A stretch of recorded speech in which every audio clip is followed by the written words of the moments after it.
¿Qué harías si escucharas sonidos extraños provenientes del espacio profundo? En 2002, la NASA captó señales de radio provenientes de Saturno, pero lo aterrador es que suenan como gritos o susurros electrónicos.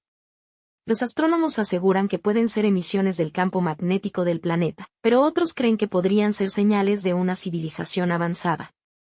¿Es solo un fenómeno cósmico o alguien intenta comunicarse? Escucha por ti mismo y dinos qué opinas. Síguenos para más misterios del universo.